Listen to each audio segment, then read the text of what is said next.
Hi guys and ladies, well today we're going to try low-carb chili with, believe it or not, low-carb french fries.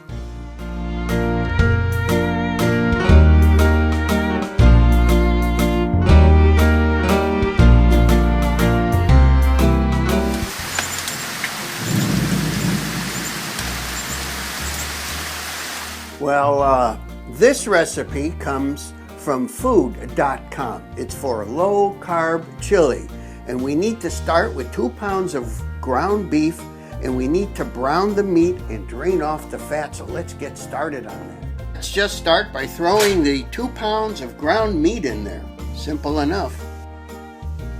To be perfectly honest, I don't even know what temperature to brown ground beef on. I've got it on medium. Okay, if you're on a low-carb diet, you probably want to leave out the beans. Some are okay, but you know, they do add up. At any rate, look at the list of other ingredients.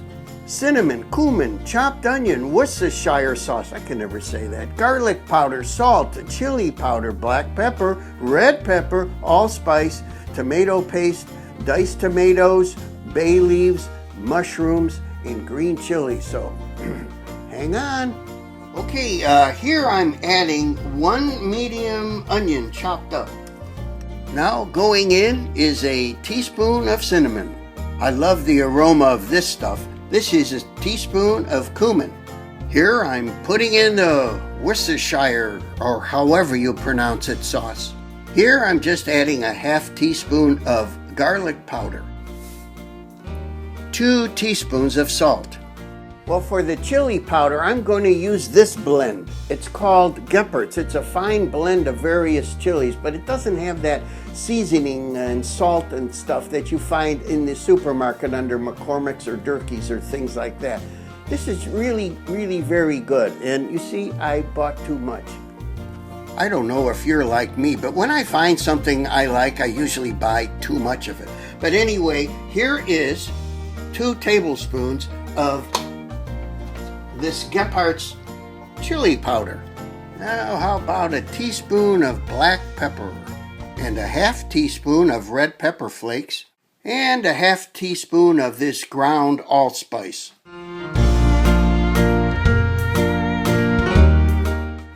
Don't forget the tomato paste, a whole 6-ounce can. Now a can of mild diced tomatoes from Rotel. Now I'm going to add a couple of cans of chopped green chilies. The recipe says to add a quart of water, but I think that's a little too soupy. I'm going to add instead about 3 cups.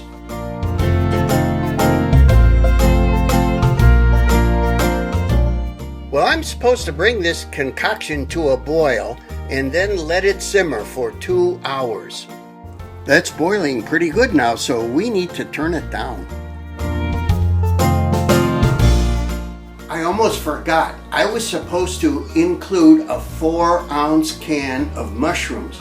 Well, I don't have a can, but I have these from the supermarket, and these happen to be 4 ounces, so I'll just throw them in the pot.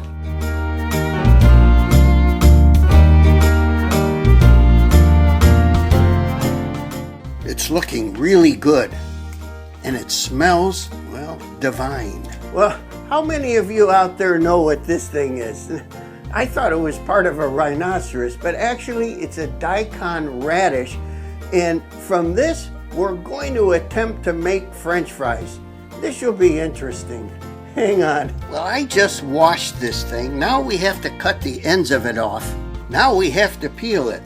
I think maybe one other time in my life I tried peeling a vegetable. Oh, but this gadget really works. It flies all over the kitchen. Look at that baby go.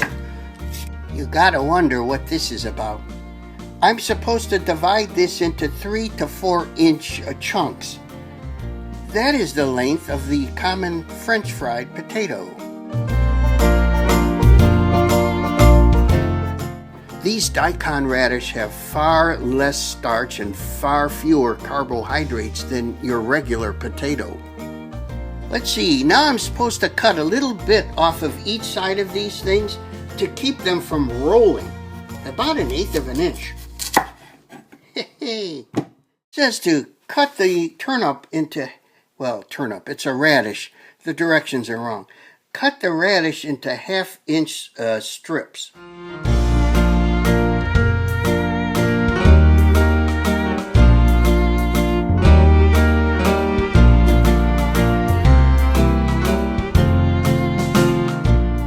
Well, this is what it looks like when you've cut up a daikon radish to simulate French fried potatoes. We'll see if it comes out anything like French fried potatoes. What I have here, I always used to refer to as a fry daddy. You see, you just put your oil in there and then you have a basket for your French fries. It's a Thomas Edison original. The original recipe called for coating the daikon radishes in soy flour, but that's not in vogue today. People have found problems with soy flour. I don't know what. I'm not a chemist. But anyway, I have here my coconut flour, and that's also very low in carbohydrates. And into the bag, I'm going to dump a tablespoon of this Old Bay seasoning. As you see, I'm doing the usual shake and bake technique on these. The whole bag full goes in. Now, I'm just sifting out the excess flour. I hope it's not too filled up. I've got the Fry Daddy set at about 375.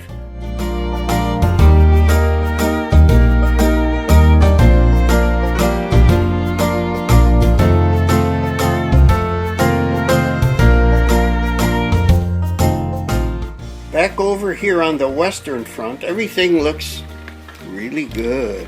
You know, to low carb and paleo dieters, the type of oil that you fry in has become an issue lately, and it's kind of important. Coconut oil is preferred, but one small jar, I don't know if it's 30 ounces or not, was $17. Something like this would cost $34 just to fill the Fry Daddy. So let's pretend I'm using it anyway. I'm not. Looky here, the fries are getting brown. Okay, I'm going to take them out. Well, there they are, and the directions say to season with Maryland crab seasoning to taste. I take that to mean Old Bay. So let's put more on. Well, I'll say one thing. Those fries really did shrink up. I guess that means they're cooked. We'll find out. So, what about those fries? You can't tell the difference, and in fact, they have a sweeter taste than potatoes. Well, I guess that's the coconut flour. They're a little soft though, huh? Yeah, but they taste good. I have to admit, it's really yummy. Thanks for watching. One last question before you drive away. How did you find the chili last night? In my bowl. Now, it was very good. It was spicy without being overly spicy. It had a very nice flavor, a very nice texture, and it was balanced, and I enjoyed it. Thank you so much for being on our show. You're welcome.